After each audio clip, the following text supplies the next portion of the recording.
country roads take me home to the place where I belong. West Virginia, Mountain Mama, take me home. Take me out to the ball game. Take me out. Welcome to Let's Get To, your tour of America through the lens of minor league baseball. Baseball from sea to shining sea. And now, the first pitch. Opening thoughts from James Christopher. Presented by BaseballMapper.com. And welcome to Let's Get To. I'm your host, James Christopher, and today we're going to do things just a little bit different. So during my Wild West tour of South Dakota and Wyoming and Montana and Colorado, I was doing regular updates and for the most part, getting a really positive reaction to them, especially the one where I talked about how I manage data after a shoot. And, people were interested in how that all works. Some people were like, why can't this be faster? Because you're just shooting on your phone. And so I thought this was a good opportunity to essentially give you a behind the scenes look as we make Let's Get To baseball from sea to shining sea happen. Now, the first step is the most obvious step. We need to pick the teams that we're going to cover. And we start doing this about 9 months before a season starts or while the current season is still going. For example, we've actually narrowed down our trip next year to 25 teams so far. There's a lot of different criteria that we look for: branding, location. For example, we know we're going to go see the Pensacola Blue Wahoos. Now, knowing that we're going to go see the Blue Wahoos, we then went to our friends, baseballmapper.com, and then drew about a 6-hour circle and said, who else can we see that will fit into our show? And so we're going to try to pick between Birmingham and Montgomery and Rocket City. And that's when we start deciding exactly when and where we're going to go someplace. And then that schedule can change. The schedule will begin to get finalized and formalized in September when the minor league baseball schedule comes out.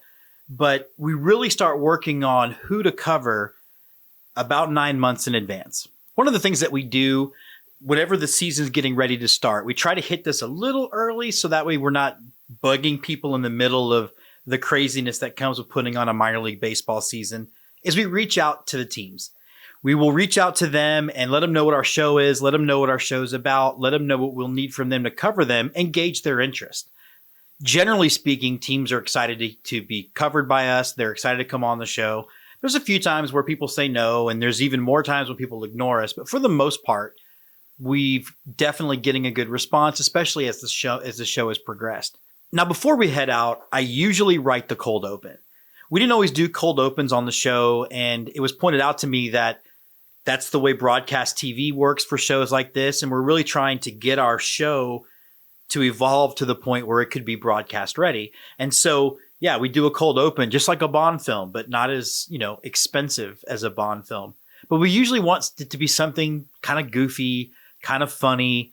And so we start coming up with ideas usually well in advance.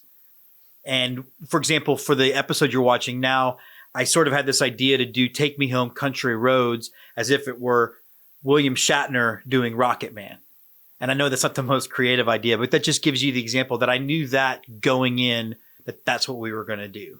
And sometimes, we'll audible when we get there. Having Thor on the episode a while back was not expected, and then we just ditched the original plan. So it is fluid, but generally speaking, the cold open is written before we even get on a plane. Now, we get to the ballpark usually about an hour before gates open, and there's a couple reasons for this. One, you've got to get all your gear together. This stuff takes a minute to put together. It's about 40 pounds total of film gear. There's a monitor if we're shooting during the day, a light if we're shooting at night. So it's complicated. The other thing too is I actually think it's funny when people make goofy faces in the camera, but it's not appropriate for all segments, and it's not appropriate. It's fine for the Holler and a Swaller segment, but not necessarily from the bleachers when we're trying to break down the game experience. The other part is that we can't visit every team on a Friday or a Thursday or a Saturday. Thursdays, Friday night fireworks, and usually there's a giveaway on a Saturday or a theme night. Those are the big selling nights in minor league baseball. We cannot be at a team every Friday. Sometimes we might have to visit your club on a Tuesday. So we feel like if we shoot the park before anybody gets there, we're shooting it empty. That way it plays like we got there early and shot the park and not like no one attended the game. Because I don't want people to get the wrong impression based on one example that we have, which is a Tuesday night or a Wednesday night, which are usually slower. Now, while at the ballpark, we shoot the concourse, we shoot the merch, we shoot where you can get food, where you can get drinks. We shoot every single angle of the ballpark, focusing, if there's unique dimensions or something like that. We shoot everything that you can possibly imagine, from the field level all the way up to the press box. One of the other things that we'll do is we'll shoot a lot of our drops and some of our complete segments there. So we'll shoot the opening to From the Bleachers. We'll shoot the opening and closing of Show Me the Merch. We'll shoot usually all of Holler and a Swaller. And the only time we wouldn't do that segment is if all you have is sort of generic nationwide beer. We're not interested in talking about your Holler and a Swaller, and if all you've got to holler and swaller is Coors or Bud Light. It's kind of an extension of our sort of unwritten rule that we don't really cover teams that have the same name as the parent club. So it means some teams in Iowa and Mississippi probably just aren't going to get covered by us unless we run out of teams. And I mean, let's be honest, with the way relocation and rebranding works, will we? Will we? So after the shoot, we get back to the hotel room, we dump the footage, we charge in batteries. This happens before anything else, before I take a shower, before I settle in to watch Shark Week, because I tend to watch a lot of Shark Week when I'm in hotels. I have them, I can stream it from a million different places. So I'm always watching Shark Week when I'm in a hotel. But we get all that stuff done before anything. And sometimes what I'll even do once we get everything dumped to the computer is I'll go ahead and edit some of the simpler segments, like Holler and a Swaller, which really doesn't take a lot of editing unless I'm just mixing the sound. I do that one. That way I can get it to the point where I feel like I'm accomplishing something. And that's my own neurosis, because I will have shot a ballpark. I would have been at a ballpark for 5 hours working on this stuff, and I still would have felt like I accomplished nothing. So I try to knock out a couple of the easy segments. And one of the things that we do with every segment we make is we export it as a 4K MP4. And then we put it in a special folder called Final Segments or Exported Segments. And we'll use those individual segments, of which there will be 5 to 7, to put the whole episode together. I just think it's easier to work with them that way than trying to edit an entire movie or entire show with all the elements that go into that in one timeline. So we definitely will start smaller, work bigger, and then we will use those standalone segments once they're exported. The next step that I'll do is I'll create graphics for the interviews. So for example, Who's on First, which is how we represent the team we're covering, I tend to change the graphics of the frame around the video to match the team, to match the logo, just to make it feel a little bit more organic to the team. And so once I get those done and exported, I just drop the interviews in, fit them into the windows, and boom, those are also complete. And now the hard part. So we'll do a rough cut of the Show Me the Merch and the From the Bleachers segments. And I'm always reminded of the film days, where one of the things you would talk about was shooting ratio. How many minutes of finished film equates to how many minutes or hours of footage.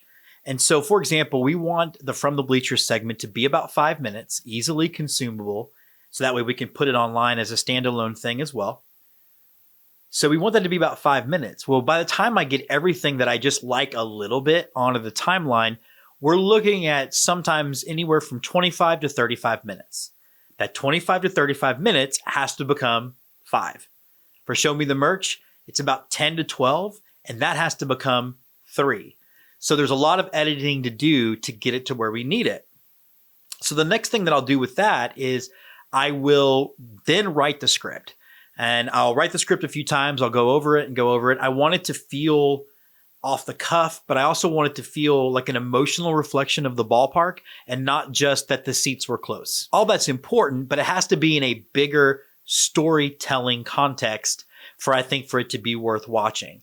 So once we've gotten that written, I'll be at home and I'll record it right here. And then I'll take the wave file that we've recorded and I'll put it into Adobe Audition. That's their sound editing software, where I will EQ it. I'll remove any noise that needs to come out, and I'll make sure that it's leveled. Then I export that wave to another wave, take the new wave, I know it's confusing, and drop it into Adobe Premiere into the individual segment. And then I will finish the cut by cutting it to the voiceover, adding music. We'll add some animation to some of the still photos. That way it feels like it's alive and not like you're in Cheers watching Frasier and Diane's trip to Paris. If you know, you know. Upon completing that segment, then I'll work on Raiders of the Lost Diamond. By then, Andrew Nelson would have sent me a script, and I'll look over it. Usually I don't have to make any changes, and I'll record it right from there. And then I will go and find supplemental materials, visual aids to kind of back up the Raiders segment for those that are watching the show and not just listening to it. And sometimes that can be hard. I mean, it's hard to find a 1910 team from Jacksonville's images. It just is. But we do our best to make it as visually interesting as possible. It's one of my favorite segments to do, and that usually ends up being about a 3 to 5 minute segment. Finally, I will write and record the first pitch. And I do tend to do this as close as possible to the release of the episode. That way, if there's something timely I need to talk about or something on my mind, it feels fresher. So I'll record it here where I'm at now. It's the only segment that doesn't really tie directly into either the community or the team that we're covering. But yeah, it's one of my favorite segments to do because it's me getting to talk to myself. So once each segment has been edited, exported, and put in that special folder, I will then go to the sequence in Adobe Premiere that is for the master of the episode. And then I'll simply drag the 5 to 7 files in place. I'll do one quick mastering of the audio, and then I'll export the audio just to a wave. And then that wave will go into Audition again. And I've been tinkering with it, so I've created some presets that basically will master the episode for me. It will fine-tune levels. It'll make sure that we don't go over a certain dB and we're not lower than a certain dB. And it'll mix all that. And it's kind of neat because when you look at the file when you first export it, it's like this. And then when you look at it after you've exported it, it's almost straight. And so you get a really even sound throughout the episode, because one of the things I hate the most, be it podcast, be it movie, is having to do the volume up and down. Like why we can't mix gunshots to still be louder than dialogue, but close, I don't understand. Once completed and we've exported the new master audio, that actually becomes the podcast. So that goes to Buzzsprout, where it'll be populated in iTunes. It'll be populated in Spotify, Google Play, anywhere you get a podcast. I think we're on iHeart now. So all those places. Then we take the same file we just uploaded, put it back in Premiere, and we basically use it to delete all the old audio and have the new cleaned up audio in its place. Then we will export the entire show in a 4K H.264 MP4 format that'll come out to about 30 gigabytes per episode. So all of that is about 20 to 25 hours of work. And if you think about the schedule when we're shooting, it doesn't really stop during the season. You know, the episodes beforehand and after, and we do a special episode with like Eric Mertens and Paul Caputo. Those are easier because it's really just the Zoom situation. So it's really about the graphics that are already pre-made. But for the in-season covering a team episode, it's about 20 to 25 hours. And I don't say that I don't want to be a martyr about it because I love every second. It's creative. It gives me a chance to basically cover baseball for a living, or part of my living, some of my living, but it really is just a blast. And one of the things I'll do is I'll actually drop the episode about 8 o'clock the night before. So that way my Patreon people can see it, and people that are really hardcore followers will get a chance to listen to it early. So anyway, thanks for listening or watching. I just thought some of you guys might like to see how the sausage is made. I just wanted you to know how hard it was. On the St. Louis team, we have who's on first, what's on second, I don't know's on third. That's what I want to find out. I want you to tell me the names of the fellas on the St. Louis team. I'm telling you, who's on first, what's on second, I don't know's on third. Do you know the fellas' names? Yes. Well, then who's playing first? Yes. I mean, the fellas' Who's names on first? The Let's The fella Get playing To first Team base of the for St. Week. Louis. Who? The guy on first base. Who is Presented on by the first? Baseball Bucket What are you List asking me for? Podcast. I'm not asking you, I'm telling you. Who is on first? I'm asking you who's on first. That's the So we are excited to jump into our coverage of the Charleston Dirty Birds, and we are welcoming Lindsey Webb to the show. Lindsey, how you doing? I am doing great. Thanks for having me. We are beyond thrilled. We're excited to get out there and just explore. We've already done an interview with the Charleston CVB, who will be later on in this episode, and I'm just excited for some baseball and craft beer.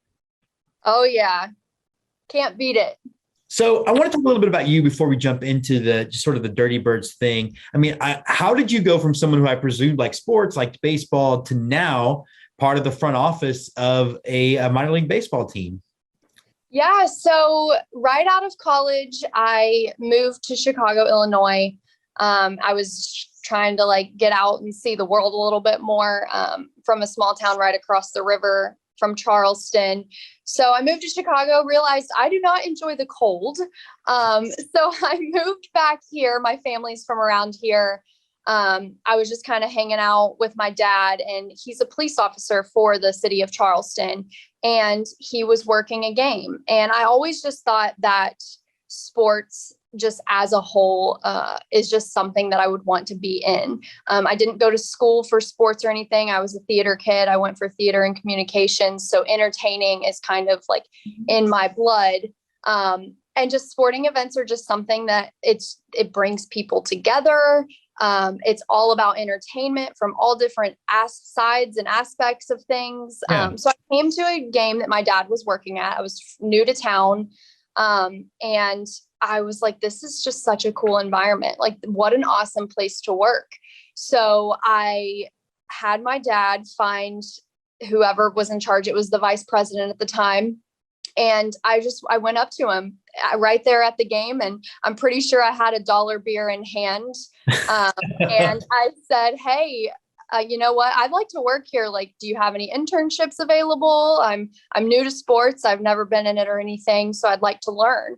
I was like, I'll do an unpaid internship, just kind of anything that you have. And he gave me the card of the person who ran the internship program at the time and said, hey, call her on Monday.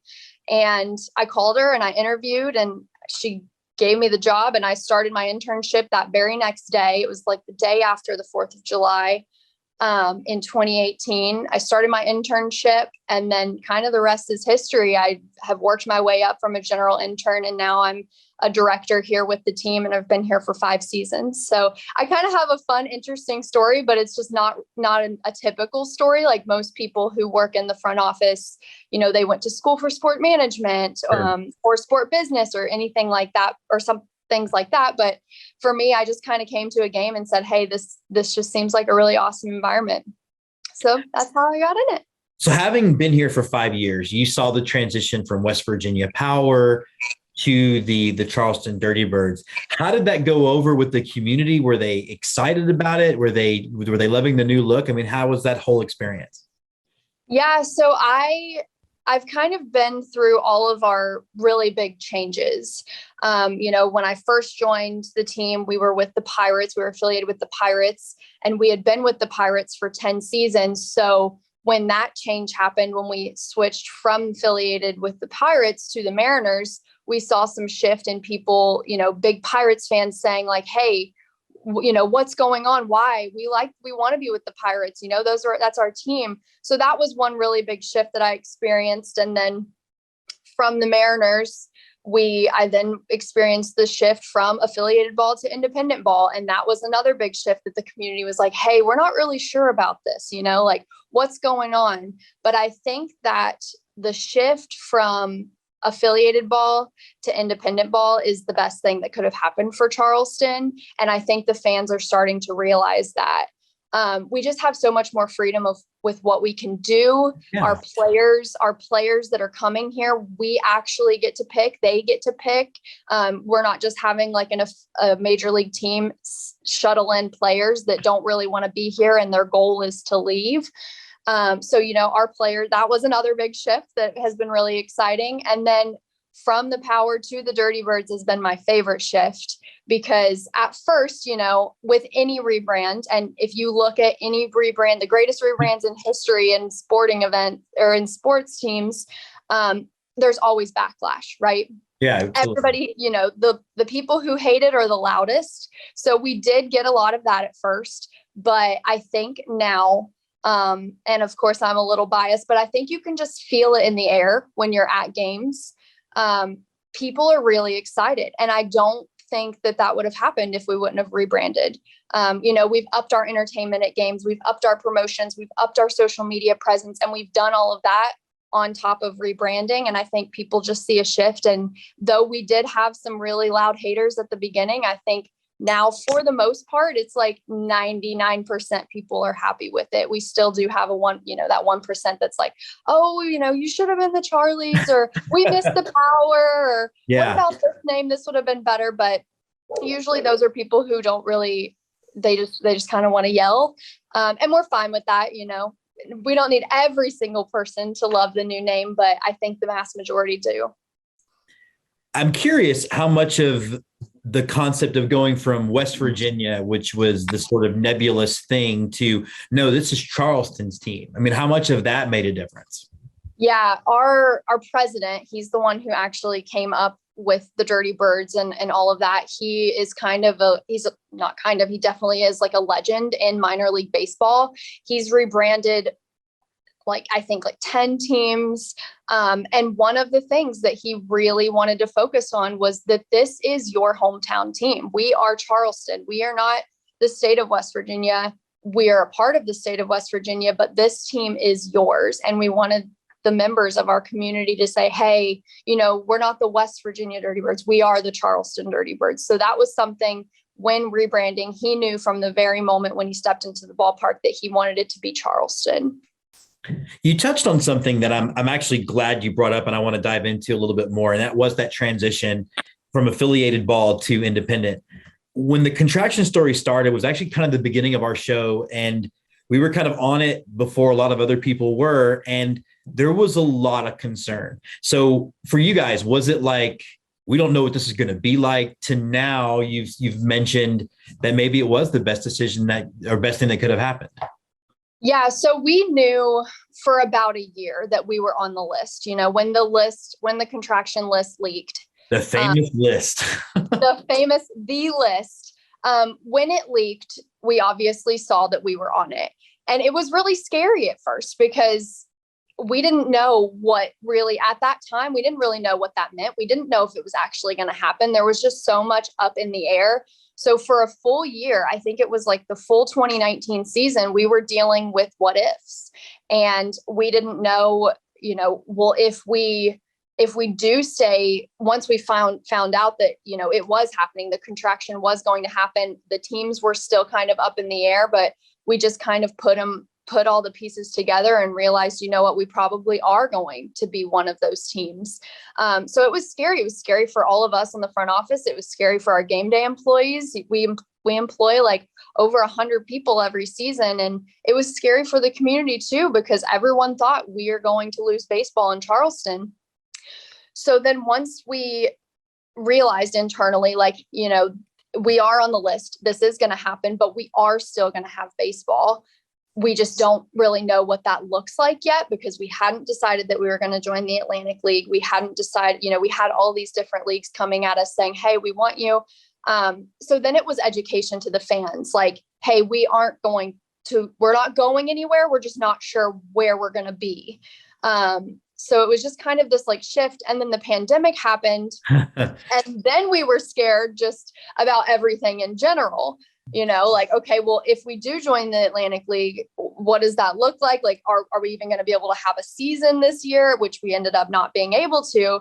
So it was just kind of a lot of it was like when it rains, it pours. Yeah.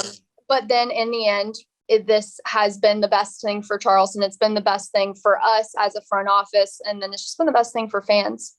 And I think you guys ended up in what I would consider the best independent league out there. I think the Atlantic League has their stuff together. And so how cool was it to now join a league that with teams with a long tradition of playing in this particular independent league?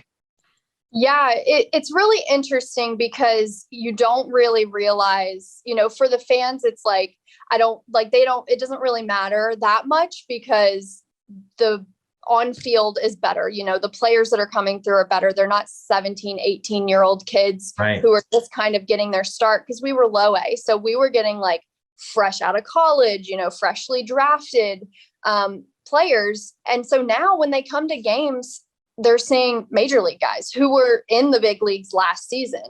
So it's just kind of a cool experience. The gameplay is definitely way better. But then on the front office side, it's really interesting because before, I had never talked to the president of minor league baseball before, but now in the Atlantic League, we're like in constant communication with our league commissioner, with our president, like with all of these important people. We have like league calls every single week, discussing like what's going on. Like, if we need something, I'll just call Rick White. Like it's very different. It's very personable. And I think that it just creates a better outcome for everyone. Staff wise, also fan wise, because we have this kind of like built-in community with the Atlantic League, and the Atlantic League is a feeder team to Major League Baseball. So we're a partner league with them, which is just another really cool thing. Well, let's talk a little bit fan experience. You guys, anybody that takes a cursory glance at your promo schedule, all the things are happening with the Charleston Dirty Birds. But I wanted to ask about a couple in specific. Charlie's Night. Tell me a little bit about the Charleston Charlie's Night. Yeah, so we debuted last season our throwback Charlie's jerseys. And there is the Charlies are really nostalgic around here. That was when we were in AAA ball and we were really good. And, all of our older fans, that's kind of who they went and saw as kids. So they have this like really deep hold and in their heart for the Charleston Charlies. So we didn't want to get rid of that completely. Sure. And that's kind of what we were telling people when we were rebranding, like, hey, listen, like kind of look at it in this perspective. Like we can always be the Charleston Charlies, like, cause that was the number one thing that a small group of people were saying was, hey, we want to be the Charlies again. We were like, we already are. We already own that name. Why can't we have that name and a really cool new fresh name? So that was the idea behind playing as the Charlies on Thursdays. It's our throwback Thursday night. It's dollar beer night. We wear the Charleston Charlies throwback uniforms on the field, and everything in game, from our announcements, from our PA announcements, from our live stream on YouTube, like everything is the Charleston Charlies. So for one night, we kind of go back in time and just transform into the Charleston Charlies again. You also have a lot of nights, you have Pride Night, you have nights to get groups of people out to the ballpark, Teacher Appreciation Night. How important is it to grow the game, and more importantly, to grow your fan base by saying baseball is actually for everybody and you should come out and have a good time? Yeah, it's the most important thing, right? We want people to always know that they are welcome here and they are safe here and that we are for everyone. I think sporting events in general and baseball specifically, it brings a group of people together that might not have anything else in common. You might have an 80-year-old man sitting here and a 16-year-old teenage girl, and they might not have anything in common, but the love of the game and the entertainment of the game is something that they can bond over. And that's just what we want to do. So we want to reach out to these groups of people who might not feel like they're welcome here and say, hey, you're welcome here every night, but come here tonight and we're going to show you how welcome you are. We have African American Heritage Night, we have Pride Night, and all of those nights are specifically to show people, hey, we want you here. We want to celebrate you. We want you to have a good time, and we want you to know that you can come back anytime because this is a safe place for you. And we hope that you do. I love that. And I think it's one of my, as I turn into an old man, one of my favorite parts of minor league baseball is that desire to be there for everyone. All right. You ready to play a little pepper? I'm ready. Clear your head. Okay. What is your go-to ballpark food? Tater tots. Okay. My wife would agree 100%. At when we go to the Astros games, they put burnt brisket ends on them. That's amazing. All right. Oh yeah. Marvel or DC? Marvel. What is the strangest thing you've seen at a ballpark? So one time, this isn't a rapid fire answer, but I have to explain it because Go it's for really crazy. So one time we had a guy come up to the gates, and he was pulling this wagon, and it had this tarp over it. And he told our security guards with a straight face, "Hey, can I leave this here? My dead mother is on ice and I want to go in the game." And our security guards just kind of like were waiting on him to like laugh or make, say, haha. And that he wasn't kidding. So the security guards came up to me and a group of other people, and they're like, "Hey, this just happened. What do we do?" And I was like, well, first of all, don't come to me. Go to that cop right there. So the cop goes and he checks it, and it was just a bunch of clothes. So we're not really sure why he told us that it was his dead mother on ice, but that is by far the weirdest thing that I've ever seen at a game. And I hope that is the weirdest thing I will ever see at a game. I think that might be the weirdest thing I've ever heard of happening at a game. So there you go. I think I already know the answer to this one. Dogs or cats? Dogs. But I do also have a cat. So dogs and cats. Okay. What is the first time baseball broke your heart?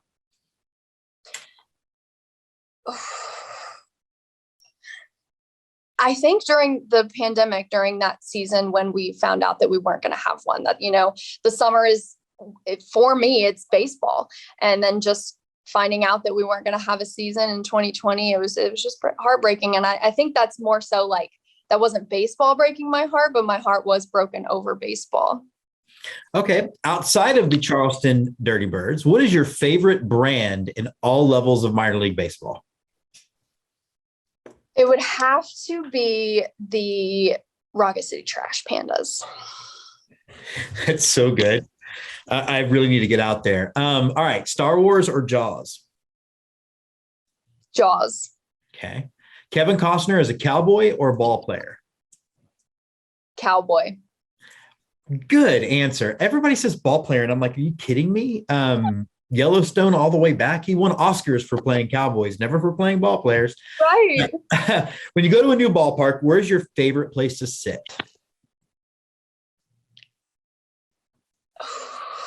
Probably behind or right near home plate. Okay. Last question. What is your go-to baseball movie? Field of Dreams. Oh, great answer. Lindsey, thank you so much for jumping on Let's Get To, and we cannot wait to be out at the ballpark covering you guys. Yeah, I can't wait to meet you in person. Thanks for having me.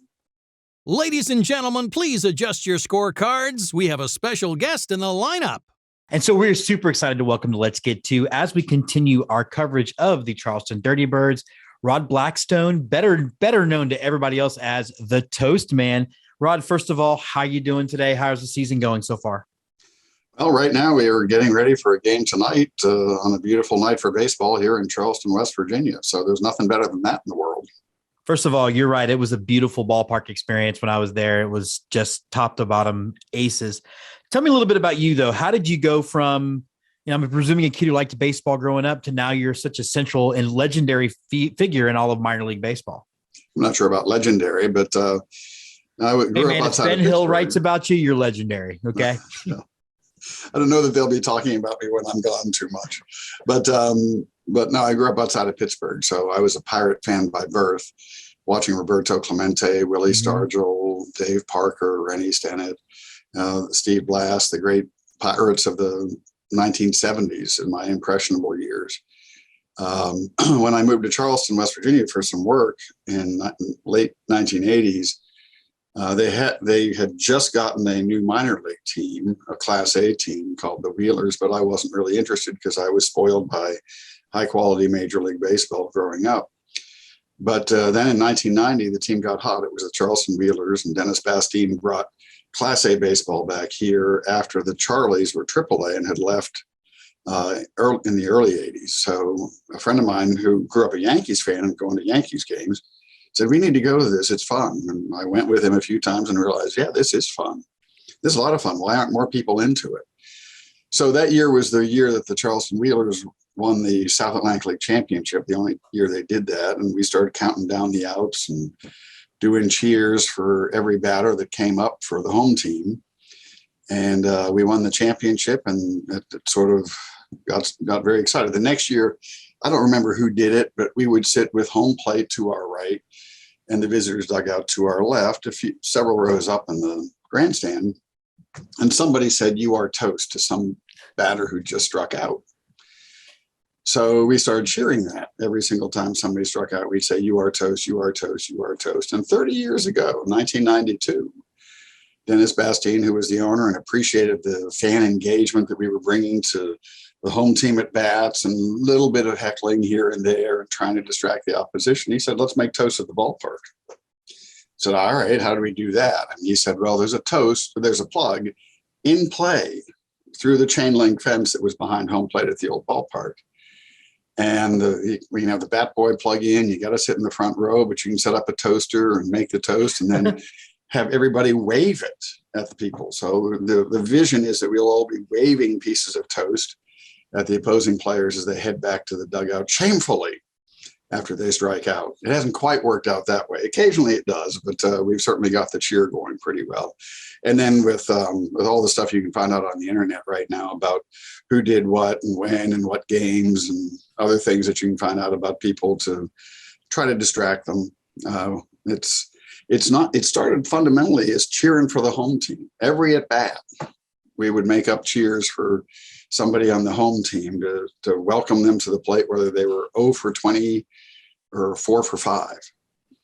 And so then it's become sort of the fun part of it is also trying to distract the opposition and have fun with them at the same time. So that's the longer, short version. One of the things that I was impressed by, there was a bunch of things I was impressed by you and kind of how it works.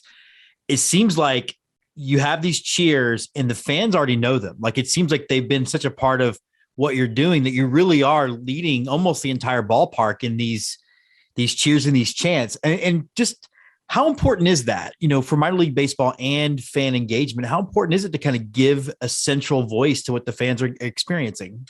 Well, one of the things I learned early on, in fact, one of the things I discovered back probably in the 1980s at some point, was that people will follow if they know what to say. And since then, you've seen more and more colleges that'll have the cheerleaders holding up a sign to say, "Let's go Mountaineers" here in West Virginia, or "We are Marshall" at Marshall University. So that's something I'd learned a long time ago. Actually, going to a football game at Penn State really hit it home with me one time, way back when. So we started off making little signs that were made with magic markers on poster board.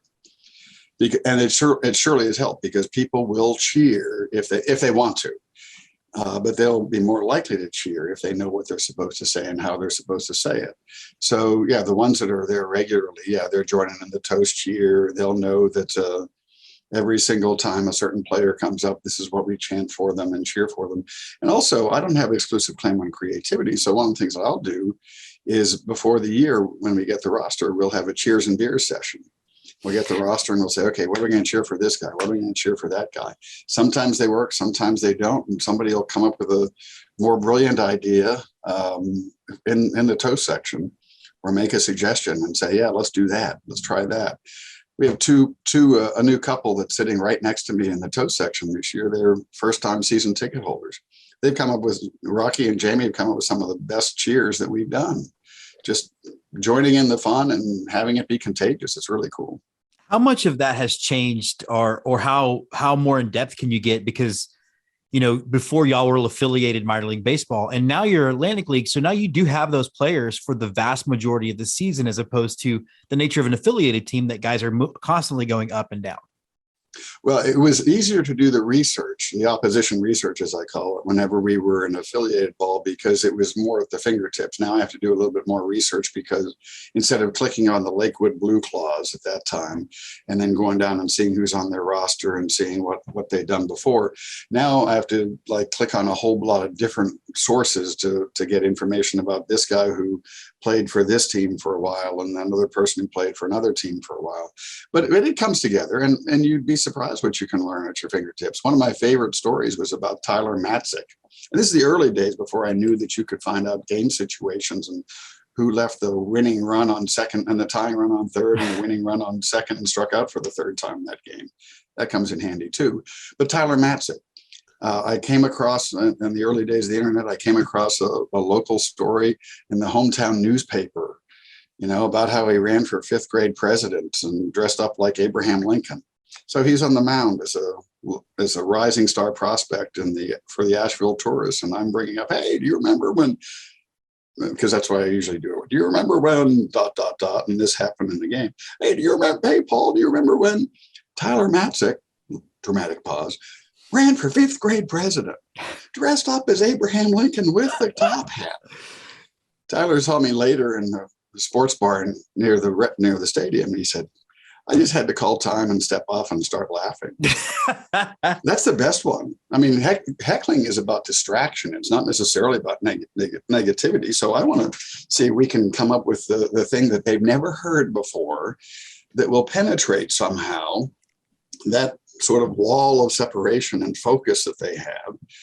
And that might give our home team at least a little bit better chance at winning the game if they're thinking about what we're saying rather than the next pitch or the next play.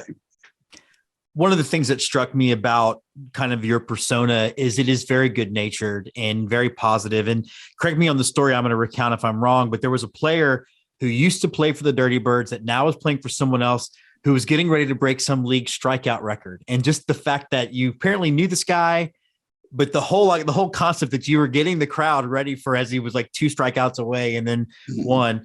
Just how important is it though for you to kind of, again, be good natured when you're doing this stuff? Yeah, we try to keep it light and fun. Now, not always. I mean, I have been known to remind somebody in a critical game situation that one other time they were in a critical game situation and did strike out for the third time with the tying run on third and the winning run on second. But try not to think about that right now. Try not to think about that game and how your teammates might have thought that you let them down. So I have been told that I'm mean, and I try not to be. Because there is some negativity that goes with it, mentioning some of the failures of baseball players who by their nature, when they're hitters, fails at least the good ones 70% of the time. But yeah, I'd rather give them something to laugh that's going to make them laugh than make them get angry. Now, if they show anger, we're pretty quick to bring out the Darth Vader doll and say, give in to your anger, turn to the dark side. And never let them forget it for the entire season or the entirety of their tenure with that team when they come here. But yeah, we try to keep it fun and contagious, and especially because I've gotten to know several guys who played for other teams, taking them out to dinner, grabbed a beer with them or something like that, or for years later. And so Quincy Lattimore, for instance, I think, and there's a bobblehead of him right up there. That's a Quincy Lattimore bobblehead. Okay. For the High Point Rockers. Quincy played for us in 2009. And he and I stayed in touch. When he played for the Washington Wild Things, which is close to Pittsburgh, I went up and we had dinner after a game and just sort of caught up. I'd see him in Florida at spring training and spend some time. So I love Quincy. So yeah, that might have been the guy that you were talking about, because yeah, it's a little bit tough to talk negatively about somebody like Quincy Lattimore or Giovanni Alfonso or some of these other folks, Anthony Gose, some of these other guys that I've gotten to know over the years and appreciate it. And I appreciate that what they're doing. I appreciate that they're trying to play this game that I love. And unfortunately, my baseball career ended tragically at the age of 14 and I couldn't hit anymore. So I appreciate what they're going through and what they're trying to do and giving us some entertainment and a little bit of live drama along the way. One of the things, much like you, I grew up in Houston, so I grew up in a major league city. I didn't really know minor league baseball until I married a girl from San Antonio who grew up going to the Mission, and then I fell in love that way. One of the reasons why we do our show the way we do and why I love minor league baseball is the positivity. How much, when you see maybe things on the internet that shows how negative fandom can get real fast, do you just think maybe the point of the game is being missed? Yeah, we have to be careful about that, because one of the things that we were trying to do is to get people involved and to get people passionate and join the fun and join the sort of flavor of trying to give our home team an advantage by supporting them and also trying to distract the opposition. And I get it, especially whenever you're in a very close game or a pennant race and lots on the line, that the fans are going to get more and more deeply involved and feel more passionate about it. I get that, and I felt that myself. So at some point, when you start getting way too intense, that's when it's time to sort of step back a little bit and say, okay, what are we really doing here? Fundamentally, baseball is an entertainment business. I mean, all of sports is entertainment. So we have to keep remembering that. Yeah, there is competition involved, clearly, and the guys and the women on the field are really trying their best to win and to win the competition. But for us in the stands, I think some people will take it too seriously. I say that as somebody who is obsessive compulsive, trying to figure out who did strike out with the bases loaded and the tying run on third and the winning run on second. Obsessive compulsive tendency, not disorder. That's my story, and I'm sticking with it. My last question is, you give a warning at the beginning not to eat the toast. Yes. Has anybody eaten the toast? Oh, heavens, yes. In fact, somebody told me this morning that they saw like 3 or 4 kids that were having a little toast eating competition at the game last night. So I'm like, yeah, that wasn't the purpose. And I will tell you this. Yeah, I do make some fresh toast right there in the toaster. A 4-slice toaster, Black & Decker's, lasted me 4 years, and I just replaced it. But I do make it fresh there, but I also recycle and reuse. So from homestand to homestand, it's in a bag up in a little cupboard. So I can use that toast later for the intended purpose. So you really don't know where that toast has been? No, that's what it's all about. You don't eat the toast. You don't know where it's been. I don't know where it's been. And so sometimes I'll also add in there, I don't know where I've been. So don't eat the toast. But yeah, it doesn't always work that way. But we have some fun. It's all about having fun in the stands and just being able to live the experience and share the memories with family and friends. That's what minor league baseball is all about. It's what baseball fundamentally needs to be all about, but especially at the minor league level and the independent level, it's really very much about that. And we made the transition into independent baseball. So instead of trying to find out stuff I can about the rising stars, I'm finding it out about guys who've been stars and had some success and trying to get either rediscovered or just keep playing for the love of the game. That's something I respect enormously. So yeah, I will get intense. I will seem to get negative, but ultimately, I'm just hoping to have a good time and have people have a good time along with us. Well, I think you absolutely captivated me. So you won this Texan over because I was just completely enthralled with everything you were doing. So thanks so much, Rod, for what you're doing for the game, and thanks for being on Let's Get To. Absolutely, come back again. You're welcome in the toast section anytime.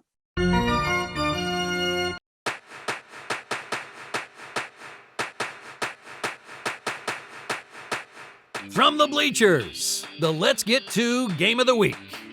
And welcome back to From the Bleachers. But we're not coming to you from the bleachers. We're actually coming to you from the Bud Light Party Deck at Appalachian Power Park, home of your Charleston Dirty Birds. We had a great time watching the High Point Rockers and the Dirty Birds, a little Atlantic League baseball action. So check out how our evening went.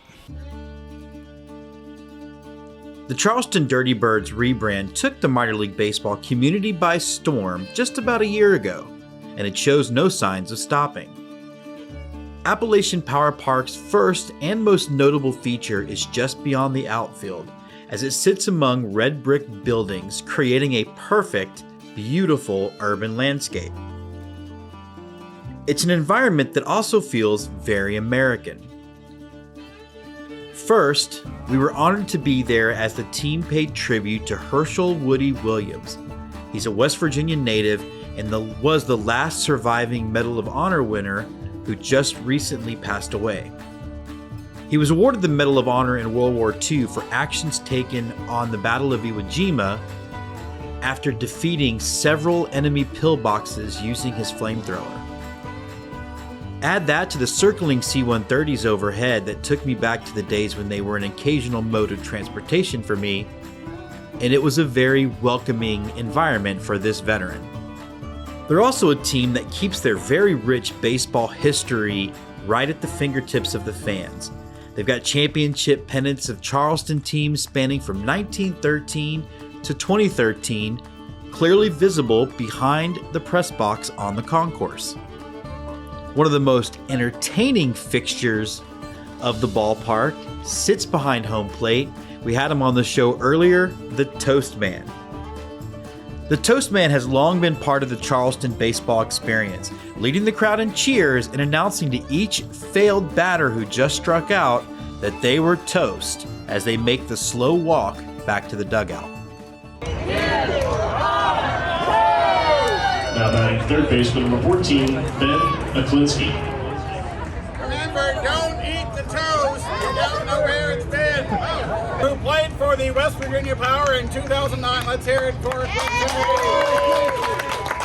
Last night he got his 1700th career hit in professional baseball. I have to tell you, he is 2 strikeouts away from getting 1600. That's what we're rooting for tonight. Fire up! The Toaster! Fire up! The Toaster! Fire up! The Toaster! Good That's another Ballpark strikeout. Go for good times. Go for good. You are toast! You are toast! And he's one away from 1600! Yay!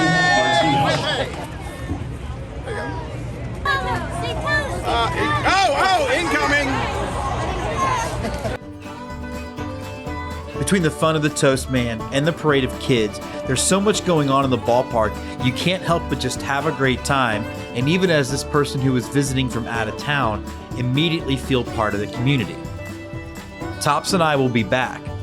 After all, any chance to get to help the Toastmen of Charleston is a chance you have to take.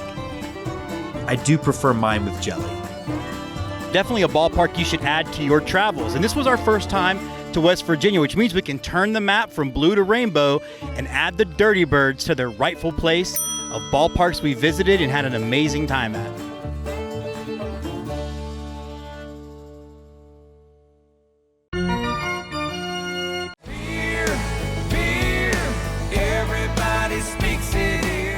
Holler and a Swaller, a chug of Ballpark Brew. Presented by The Hitter Sports. I'm just going to let it roll till...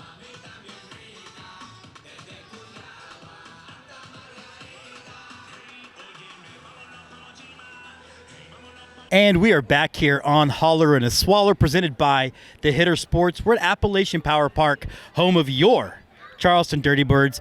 We're having a great time, guys. This is a lot of fun. I love independent baseball for so many reasons. Part of it is the vibe. Part of it is the environment that we're in. You got this beautiful ballpark with the downtown around it. I mean, it's how I would draw it up. So right now we're drinking a local beer. This is the Big Timber from Elkins, West Virginia. And again, that's part of it. Having a local beer representation here is how you tie the community to itself and create a little bit of esprit de corps, a little bit of a sense of belonging, not just through your baseball team, but also through your local brewery. So I hope you guys can make it out here whenever you're doing your ballpark trips. Holler and a Swaller, baby.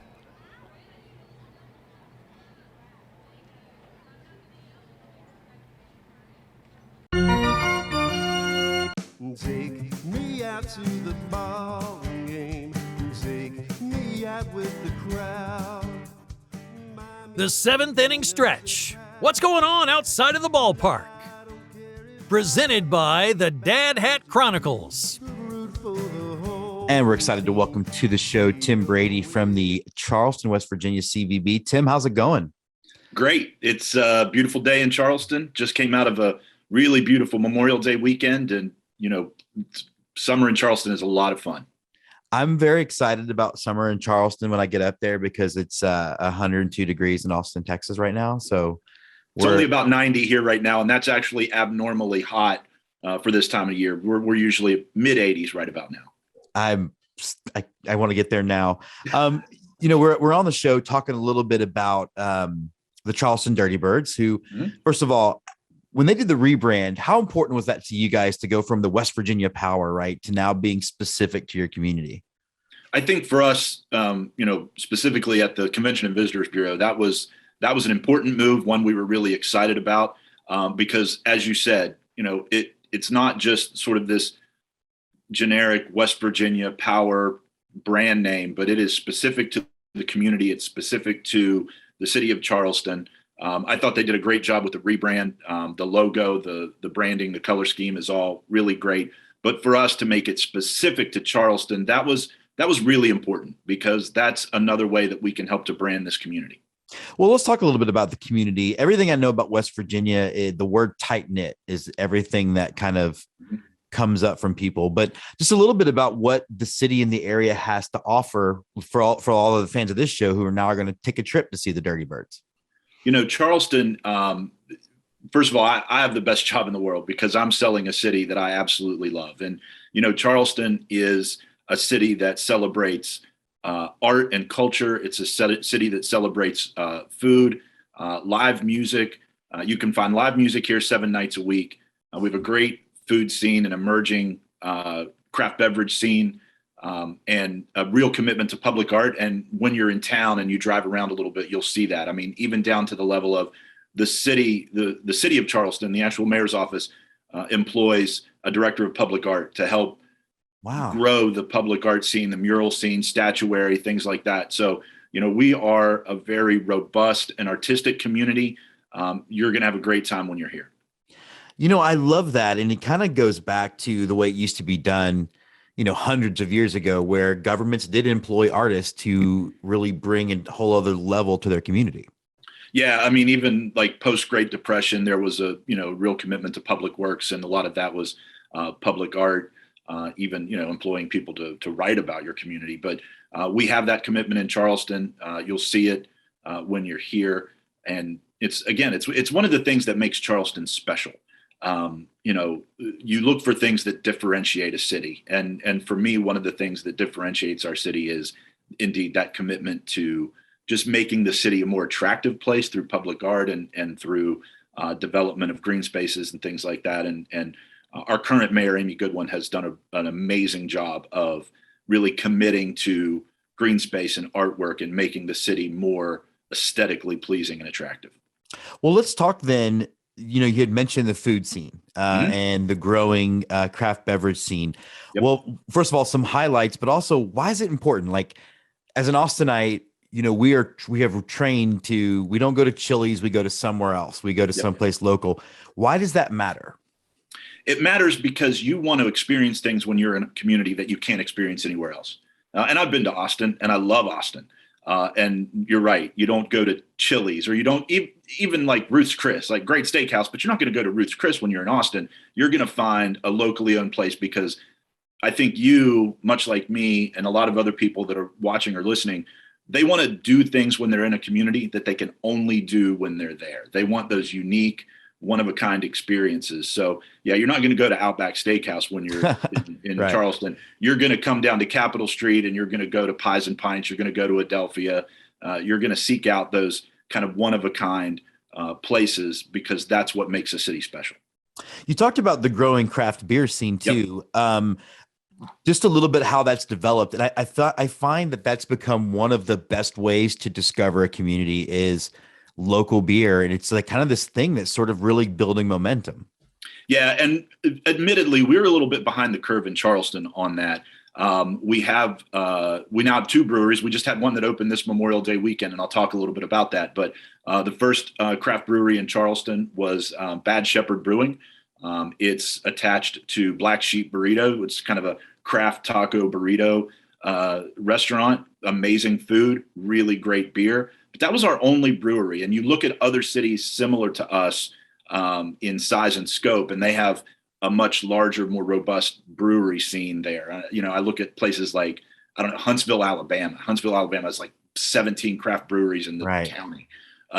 We had one. We just had a second one open. It's called Fife Street Brewing. I spent 2 different days there this past holiday weekend. So it's good because I went back a second time. Yeah. But they're knocking it out of the park and it's the kind of tap room that we needed in Charleston, because you drop right in and you feel like you're in Asheville, or you feel like you're in a city with a bigger beer scene. So just had our second brewery open. I would highly recommend it while you're in town. It's called Fife Street Brewing. Check out Bad Shepherd as well if you're a beer guy. The great news is they're about a block and a half apart. So you can perfect. Uber down and walk. You don't have to worry about driving. So we've got that. And then the other thing that's growing in Charleston and in West Virginia as a whole, but specifically in Charleston, is the distillery scene.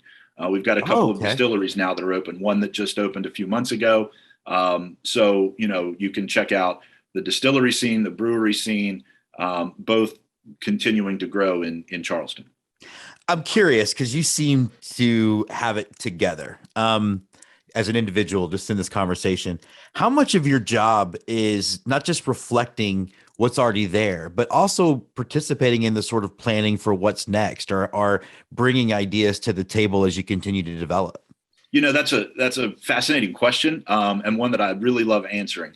I feel like our role at the Convention and Visitors Bureau is to have a hand in both of those, right? Like, we're promoting the city, we're promoting all of the things that are great here, but we have to have an eye to the future and say, what else is it that people want? And a few minutes ago, I referenced the development of green spaces, and to take that just one, step further, that green space that was recently a brand new city center green space was developed and opened just about a month ago in Charleston. It was an old transit mall. It was where the bus stop was, and it was just kind of a lot of concrete and people hanging around, but it was right in the middle of the city, so it wasn't very attractive, and frankly, it wasn't the kind of place you would want to walk through.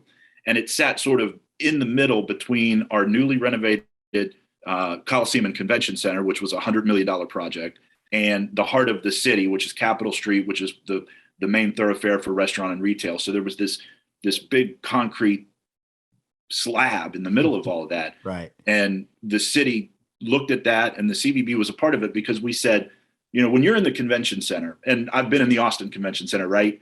But the inside of a convention center looks the same no matter where you are in America. Right. What differentiates a community is the stuff that goes on outside of it, and you want to make it pedestrian friendly and walkable for people to leave the convention center and go have lunch and go experience the city. And that transit mall, that big bus stop, was just an impediment to that.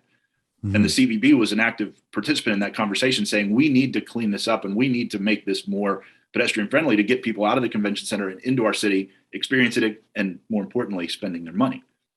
So we had an active role in that, and the city developed it. And it's this beautiful park now, which, P.S., sits right across the street from the new brewery.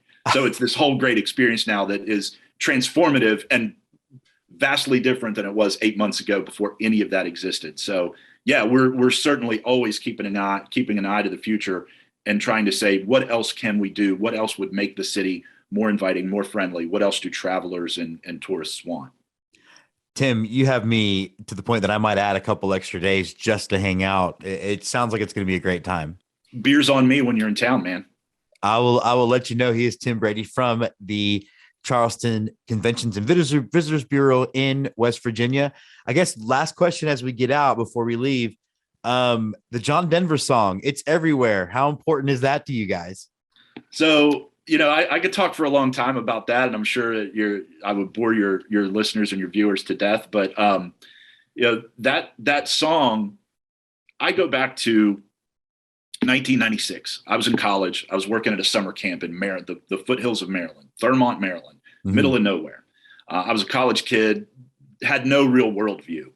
And this camp specifically employed a lot of international counselors. People from Scotland, Ireland, England would come over and spend the summer working at this camp. And me and a couple of my buddies from West Virginia University went over and worked one summer. So we're about 2-3 weeks into this 2-month-long summer camp, and we're on a bus, and there are some young counselors, boys and girls from Ireland, that are sitting in front of us. And, you're on the bus with the kids and they're singing bus songs. Well, all of a sudden, these two girls from Ireland break into Country Roads. And I have this moment, and I'm 22 years old, again, no worldview. So we got off the bus and I walk over and I'm like, hey, how do you guys know that song? And they said, oh, that song's everywhere. And that was the first time I realized in my life that John Denver song is the best marketing that could ever be done for the state of West Virginia, because that song is literally everywhere. And then as I grew older and started traveling more, I realized you could be in a karaoke bar in Japan or Ireland or Italy or somewhere else, and somebody is gonna sing Country Roads. That is a calling card for the state of West Virginia, and it's something that everybody knows the words to. So that song's hugely important to us, to the point where our state division of tourism owns the rights to the song and uses it for a lot of their state marketing. They've done a really great job with that branding around, the Almost Heaven concept. So yeah, that song is hugely important to us and a calling card to the world.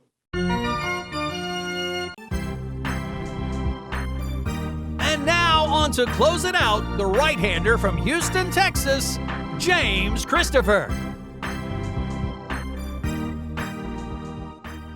So that does wrap up this episode of Let's Get To. We've had an absolute great time. We've had a really electrifying time at Appalachian Power Park, home of your Charleston Dirty Birds. Next week, we're going to have the Rocky Mountain vibes, and it's going to begin my big sort of Western expansion trip. So I hope you guys will be there for that. Till then, make sure you get out to your local... Uh-oh, I'm having Army flashback. There's C-130s flying everywhere, and I'm thinking of old cadences that I would remember that normals can't handle. Anyway, make sure you get out to your local ballpark. Make sure you get out to see the greatest game ever invented. Get you some peanuts, get you some Cracker Jack, and most importantly, let's get to. Let's Get To is presented by Twitchy Dolphin Media. Executive produced by Jessica Bybee Jedgetts. Produced by Andy Tom Chesson, Scott McIntyre, and James Christopher. Associate producers Andrew Nelson, Timothy Jedgetts, and Jess Canaster. Music by Andy Bertelson, Grace Usselman, and On Holiday. All content created by Let's Get To is the sole property of Twitchy Dolphin Media. All content created by teams covered in the episode are the sole property of the trademark holders. Let's Get To is a proud member of Curved Brim Media.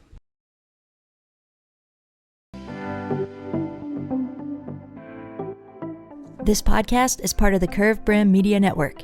Here are some of the other members of Curved Brim Media. Hi, I'm James Christopher, host of Let's Get To, and we are going to be taking you on a tour of this great country through the lens of minor league baseball. That's right, from sea to shining sea, we're going to be looking at towns big and small as we explore the greatest game ever invented. This is Patrick and Corey of BaseballMapper.com, and we have made an interactive map to help highlight all baseball teams from the majors down to collegiate summer leagues. We want to bring you closer to baseball, so get on the site and find a team near you today. Hi, this is Ed Rivera of the Data Chronicles. Join me as I interview people just like you and players, coaches, GMs on the path that led you to become a fan of the sport. What's up, Bucketheads? I'm Anna DiTomaso, and each week on the Baseball Bucket List podcast, I speak with a different fan about their favorite baseball memories, what the game means to them, and what's left to check off on their baseball bucket list. Hey guys, this is Patrick Larson from the Minor League Baseball Hat History Series, and in every episode I go through the history of minor league teams through my personal collection of hats. You can find me on Twitter at PatLarson1. I hope you guys enjoy. And I'm Paul Caputo. I tell the story of America one minor league baseball logo and nickname at a time on the Baseball by Design podcast. Learn more about Curved Brim Media at curvedbrimmedia.com.